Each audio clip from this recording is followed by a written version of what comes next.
From diamond sorter to Asia's richest, the Adani Empire.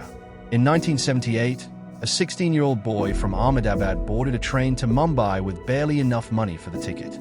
His first job, sorting diamonds in the back rooms of a trading house. Today, the ports that handle a quarter of India's cargo, the airports moving nearly 100 million passengers, the power lines feeding 1 billion people, they carry his name. He has been the second richest man on earth. He has lost $60 billion in a single week, and he built it all back. This is the rise of Gautam Adani. Born on June 24, 1962, in Ahmedabad, Gujarat, Gautam Shantilal Adani grew up as one of 8 children in a middle-class Jain family. His father operated a modest textile business, and there was no vast inheritance waiting for him, no prestigious business degree, and no elite connections paving the way. In fact, he never finished college.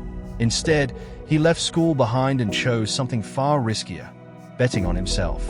But as of 2026, Forbes and Bloomberg estimate his fortune at around $112 billion, placing him as Asia's richest person. But unlike almost every billionaire featured on this channel, his wealth isn't tied to a consumer brand. It comes from the invisible machinery that keeps an entire nation moving. Ports, airports, power stations, transmission lines. Infrastructure so essential that people use it every day without thinking twice. Act 1. The Diamond Sorter. As the story goes, sometime in the late 1970s, while still in his teens, Gautam Adani made a decision that would shape the rest of his life. Against his father's wishes, he boarded a train from Ahmedabad to Mumbai with very little money in his pocket. Different accounts disagree on exactly how old he was and exactly how much cash he carried, but every version agrees on one thing: he wasn't leaving behind comfort. He was chasing opportunity. Mumbai was India's commercial heartbeat, and for someone determined to build a fortune, there was no better classroom. His first stop was Mahindra Brothers, one of the city's respected diamond trading firms. It wasn't glamorous work. Day after day, he examined tiny stones, learning how experienced traders judged value from details invisible to most people. One slight imperfection could completely change a diamond's worth. Those lessons reached far beyond gemstones. Within just a few years, Adani had begun brokering diamond deals on his own in Mumbai's famous Saveri Bazaar.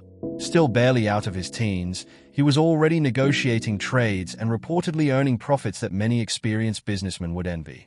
But something else had caught his attention. The people making the biggest fortunes weren't necessarily handling the diamonds themselves. They were controlling the movement of goods. Every shipment required transport, financing, warehouses, importers, exporters, and logistics. The stones were valuable, but the system that moved them was even more valuable. That realization quietly changed everything. Act 2. The Trader. In 1981, opportunity called him back home. Adani's elder brother had purchased a small plastics factory in Ahmedabad and asked Gautam to help run it. On the surface, it looked like a step backward. He had left the excitement of Mumbai's diamond markets for a modest manufacturing business. Instead, it became the beginning of something much bigger. The factory constantly struggled with one frustrating problem. It needed polyvinyl chloride, or PVC, the raw material used to manufacture plastic products. Supplies were unreliable, prices fluctuated, and delays slowed production. Most factory owners simply accepted this as part of doing business. Adani didn't. Instead of waiting for suppliers, he decided to become the supplier. He started importing PVC himself, solving his own problem while discovering a much larger opportunity. If one factory needed reliable access to raw materials, countless others probably did too. The bottleneck itself had become the business. That simple insight became the foundation of his entrepreneurial philosophy. Rather than inventing flashy new products, he focused on identifying the essential links that kept industries running. Whoever controlled those links controlled the flow of business. In 1988, he officially founded Adani Exports, a commodities trading company dealing in plastics, agricultural products, metals, and a growing range of imports and exports. Then history gave him another advantage. In 1991, India launched sweeping economic reforms that opened its economy to global trade. Restrictions eased, international commerce accelerated, and businesses suddenly found themselves operating in a far more competitive marketplace. Companies that understood global trade stood to benefit enormously. Adani Exports expanded rapidly during this period, riding the wave of liberalization as India's economy transformed before everyone's eyes. Just 6 years after its founding, the company was listed on the stock exchange in 1994, giving it access to new capital and an even larger stage. Act 3. The port, Mundra. By the mid-1990s, Gautam Adani had reached a crossroads. Trading had made him successful, but it also exposed a problem that every importer and exporter in India understood all too well. Goods often spent days waiting at overcrowded ports. Every hour of congestion meant money disappearing into thin air. Most traders complained about the problem. Adani asked a completely different question. What if he owned the port? In 1995, Gujarat invited private companies to develop a harbor on a largely undeveloped stretch of coastline at Mundra. To many people, it looked like little more than empty land facing the Arabian Sea. Adani saw the front door to India's future. Instead of building another trading business, he decided to build the gateway through which trade itself would flow. Commercial operations began just a few years later, and Mundra rapidly expanded into something few had imagined.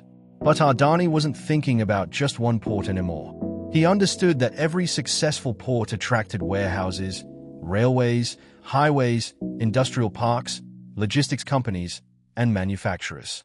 Build the gateway, and businesses naturally gather around it. That strategy became the blueprint for everything that followed.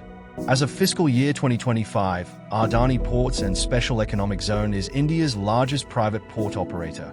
With roughly 15 ports, around 633 million tons of annual cargo handling capacity, and approximately 27% of the country's port cargo moving through its network. Most entrepreneurs spend their careers perfecting one business. Gautam Adani had discovered something far more powerful. If owning the gateway to trade could transform an entire company, why stop at ports? Every time a shipment arrived at Mundra, it still needed electricity, roads, transmission lines, warehouses, rail connections, airports, and eventually clean energy to power the industry surrounding it. Instead of remaining a port operator, Adani began connecting every piece of that puzzle. The strategy was remarkably simple. Build the infrastructure first, and the businesses will come. Power was one of the first major expansions. Through Adani Power, the group grew into India's largest private thermal power producer, with roughly 17,500 to 18,000 megawatts of generating capacity spread across multiple states as of 2025 and 2026. But producing electricity was only half the equation. Someone still had to deliver it. So Adani Energy Solutions expanded across India, building transmission lines that carried power over vast distances, turning the group into an increasingly important part of the country's electrical backbone. Then came aviation. In 2019, Adani surprised almost everyone by winning the rights to operate 6 airports in a single round of bidding. Just 2 years later, the group took control of Mumbai's Chhatrapati Shivaji Maharaj International Airport, one of India's busiest aviation hubs. By the end of 2025, the portfolio had grown to 8 airports, including the long-awaited Navi Mumbai International Airport, a massive new facility designed to eventually handle around 90 million passengers every year. But perhaps the boldest move was taking shape in the deserts of Gujarat. While much of the world still viewed Adani primarily as a coal and ports businessman, the company was investing billions into renewable energy. Adani Green Energy expanded to roughly 19 gigawatts of operational renewable capacity while simultaneously constructing the Khavda Renewable Energy Park. When completed, the project is expected to reach around 30 gigawatts, making it the world's largest renewable energy installation ever built. The sheer scale is difficult to comprehend. The site is so enormous that portions of it can be identified from space. Adani isn't just selling India products. He is helping build the infrastructure India itself runs on. Then came the moment that seemed capable of destroying everything. On January 24, 2023, US-based short seller Hindenburg Research published a report alleging stock manipulation and accounting fraud involving the Adani Group. The company rejected the allegations in full, calling them baseless and denying any wrongdoing. What happened next was one of the largest market sell-offs ever associated with a single business empire. Within days, roughly $150 billion had been erased from the combined market value of the group's listed companies. Gautam Adani's estimated personal fortune fell by more than $60 billion, sending him from the world's top 3 richest people to outside the top 20 in an extraordinarily short period. Around the world, headlines focused on collapsing share prices and disappearing billions. But something important was happening away from the stock market. The engine behind the business was still running. What followed became one of the most remarkable corporate recoveries of the decade. Rather than abandoning expansion plans, the Adani Group focused on reducing debt, attracting new investment, strengthening its balance sheet, and continuing to build the infrastructure projects already underway. Gradually, confidence began returning. In September 2025, India's securities regulator, SEBI, concluded its investigations into the key allegations raised in the Hindenburg report and closed the matter, finding no violation of the rules applicable at the time. The regulatory outcome marked another major milestone in the group's recovery story. Meanwhile, construction never slowed. Navi Mumbai International Airport officially opened in December 2025, adding another major transportation hub to the group's growing portfolio. The enormous Khavda renewable energy project continued expanding across the Gujarat desert, while the combined market value of the Adani Group's listed companies climbed back toward roughly 20 Indian rupees lakh crore, or about $230 billion, as reported during 2026. And so did Gautam Adani's estimated personal fortune. By 2026, both Forbes and Bloomberg estimate his wealth at around $112 billion, allowing him to reclaim the title of Asia's richest person ahead of Mukesh Ambani. The verdict. So how does someone go from sorting diamonds in the back room of a trading house to building one of the world's largest infrastructure empires? The answer isn't that he invented a revolutionary product or built the next great consumer brand. He didn't. Gautam Adani built something much harder to notice but far more difficult to replace. That's why his story didn't end in 2023. Consumer empires live and die by what people want.